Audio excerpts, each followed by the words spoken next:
Assalamualaikum warahmatullahi wabarakatuh. Video ini merupakan demonstrasi kontekstual pengambilan keputusan berdasarkan wawancara dua pimpinan sekolah. Saya, Pangesti Arum Pambudi, calon guru penggerak Angkatan 7 Kabupaten Karanganyar. Pimpinan yang terlibat, yang pertama Bapak Sutanto, Kepala SMK Negeri 2 Karanganyar. Yang kedua, Bapak Budi Santoso, Kepala SMP Negeri 3 Karanganyar. Selama menjadi pimpinan sekolah, pernahkah Bapak dihadapkan pada kasus di mana kedua kasus tersebut sama-sama benar atau sama-sama mengandung nilai kebajikan? Tentunya pernah. Kalau selama ini saya belum pernah ada yang seperti itu. Namun kalau sedikit mirip-mirip itu pernah ada. Bagaimana Bapak mengidentifikasi bahwa kasus tersebut merupakan suatu dilema? Kita biasanya membuat checklist. Kita lihat per kasusnya dulu untuk mengidentifikasinya. Siapa dan sama-sama pada bener ini termasuk kategori ringan, sedang apa berat.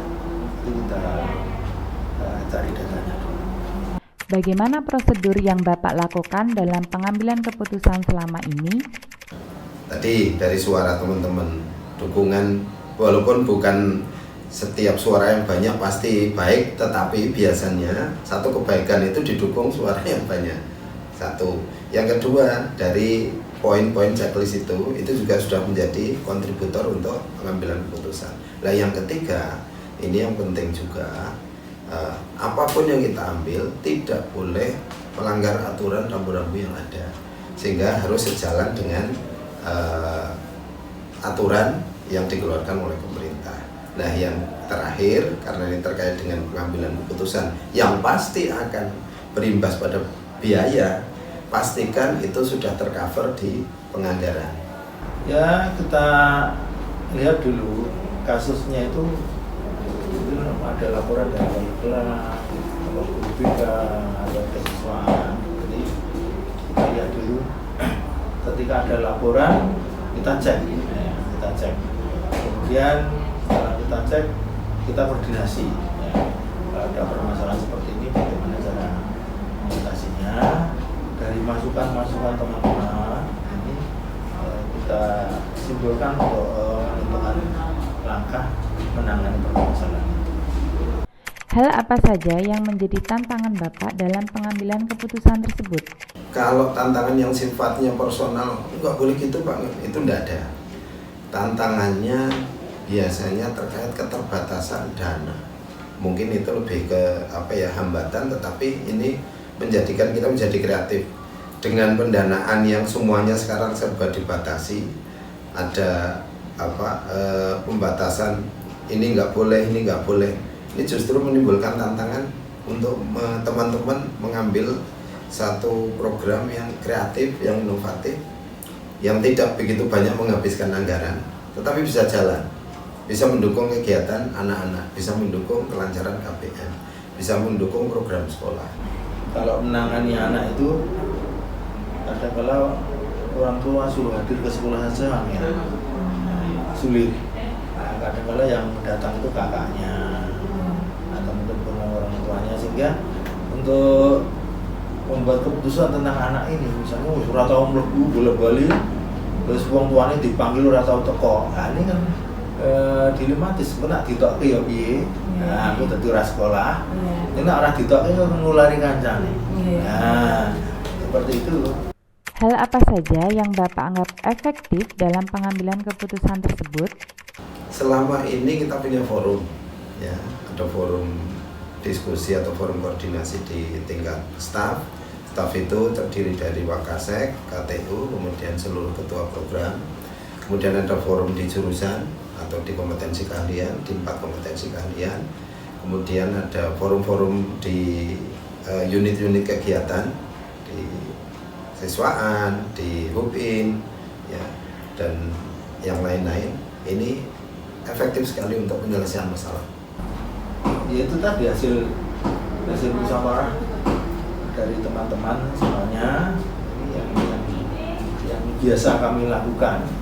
Ketika sudah ini keputusan banyak orang, ini saya anggap efektif. Apakah ada jadwal tertentu untuk penyelesaian kasus tersebut? Jadwal untuk penyelesaian kasus tidak ada jadwal khusus, tetapi dari forum diskusi yang rutin setiap bulan, awal bulan untuk staf, kemudian awal bulan untuk Bapak Ibu guru, dan periodik sebulan sekali untuk kompetensi keahlian, dan kadang-kadang insidental untuk koordinator kegiatan, itu sangat efektif. Digunakan sebagai forum pemecahan masalah. Kalau secara terjadwal saya tidak ada. Mungkin kalau guru BK itu punya jadwal, tapi kalau saya kan tidak mesti ada permasalahan.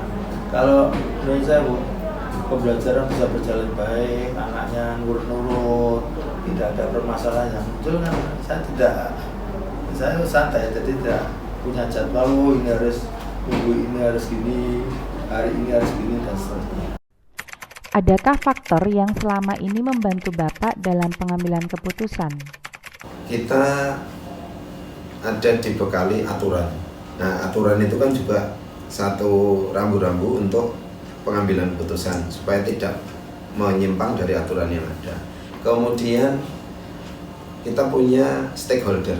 Stakeholder kita itu kan ada DUDI, ada komite sekolah, ada dinas, ada orang tua siswa, ada lingkungan masyarakat, ada guru, ada siswa. Pada saat-saat tertentu beliau atau mereka dilibatkan, kita libatkan. Itu sangat membantu untuk penyelesaian masalah. Yang jelas melibatkan semua stakeholder ini adalah suatu hal yang sangat bagus bagi saya. Pembelajaran apa yang Bapak petik dari cara pengambilan keputusan yang sudah Bapak jalani? Kita hidup di komunitas ini, komunikasi. Modanya banyak sekali. Ada lisan langsung, ada daring, ada via media, atau mungkin bersurat. Tetapi intinya di komunikasi. Satu masalah dipikir orang, kalau dipikir dewi itu lebih ringan, dipikir banyak orang, masukan banyak orang ini akan bisa diterima oleh semua pihak kalau kita jadikan dasar untuk mengambil keputusan. Bagaimana rencana ke depan Bapak dalam pengambilan keputusan? Kita ini memang berada di dunia yang sangat terbuka, yang sangat cepat, kemudian CCTV di mana-mana ya, gampangnya itu. Ini tentunya menuntut kita untuk kreatif, kemudian semakin hati-hati, kemudian punya wawasan yang luas, punya literasi yang cukup untuk dalam pengambilan segala keputusan. Yang jelas kita kan ketika menentukan langkah itu dasarnya yang pertama hasilnya nanti bagaimana. Kemudian yang kedua, menurut aturan seperti apa. Yang ketiga yang ini yang kadang-kala di samping hasil maupun aturannya seperti apa, kita menggunakan empati, perasaan.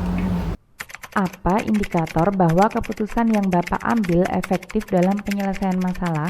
Dari sisi aturan tidak menyimpang, dari sisi komplain sesaat tidak ada komplain, kemudian setelah sampai ke pengguna atau user itu juga tidak ada komplain, dan barangkali tambah satu lagi, feedbacknya positif. Tidak hanya diterima ya, tapi nggak ada hasil, feedbacknya positif, artinya bisa terlaksana. Indikatornya ya kalau semua sudah setuju, kita tentukan bocah ini kudu ditokti. Nah, ini semua juga harus mendukung.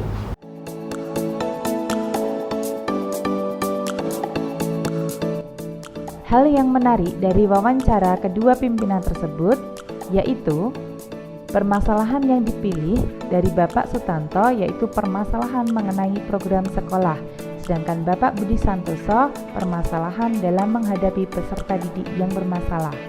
Paradigma dilema etika yang dipilih Bapak Sutanto yaitu paradigma jangka pendek lawan jangka panjang, sedangkan Bapak Budi Santoso paradigma rasa keadilan lawan rasa kasihan. Prinsip pengambilan keputusan yang digunakan Bapak Sutanto yaitu prinsip berpikir berbasis hasil akhir, sedangkan Bapak Budi Santoso menggunakan prinsip berpikir berbasis rasa peduli. Dalam langkah pengambilan dan pengujian keputusan, kedua pimpinan sudah menerapkan sebagian besar langkah pengambilan dan pengujian keputusan. Persamaan dan perbedaannya. Persamaan, kedua pimpinan menggunakan komunikasi atau musyawarah untuk pengambilan keputusan di sekolah. Perbedaannya, perbedaan pemilihan masalah pada saat wawancara mengakibatkan perbedaan pula paradigma dan prinsip berpikir dalam pengambilan masalah. Tidak ada salah satu yang menonjol dari kedua pimpinan karena keputusan yang dibuat bertujuan untuk kebaikan seluruh pihak yang terlibat. Rencana pengambilan keputusan. Rencana dalam pengambilan keputusan yang digunakan Bapak Sutanto yaitu akan melakukan uji publik dan uji legal. Beliau juga akan lebih kreatif, hati-hati, dan berwawasan luas dalam pengambilan keputusan. Sedangkan Bapak Budi Santoso merencanakan yang pertama memperhatikan hasilnya bagaimana. Kemudian yang kedua memperhatikan aturan yang berlaku dan yang ketiga menerapkan rasa empati. Ukuran efektivitasnya yaitu dari Bapak Sutanto yang pertama adalah tidak menimbulkan pertentangan sesaat, yang kedua sesuai aturan yang berlaku, yang ketiga tidak ada komplain signifikan yang datang, dan yang keempat memperoleh feedback positif. Sedangkan Bapak Budi Santoso ukuran efektivitas dalam pengambilan keputusannya yaitu seluruh pihak terkait menyetujui keputusan akhir. Penerapan pengambilan keputusan yang akan saya gunakan ke depannya, yang pertama, saya akan menerapkan paradigma dan prinsip berpikir berbeda dalam pengambilan keputusan, tergantung apa permasalahannya. Yang kedua, saya akan mengumpulkan data-data pendukung untuk pengambilan keputusan. Yang ketiga, selanjutnya saya juga akan mengadakan uji pengambilan keputusan yang lain hingga nantinya dapat dibuat keputusan yang diterima seluruh pihak yang terkait. Dan yang terakhir, langkah-langkah tersebut akan saya gunakan jika menghadapi permasalahan dilema etika. Sekian video demonstrasi kontekstual, semoga bermanfaat. Wassalamualaikum warahmatullahi wabarakatuh.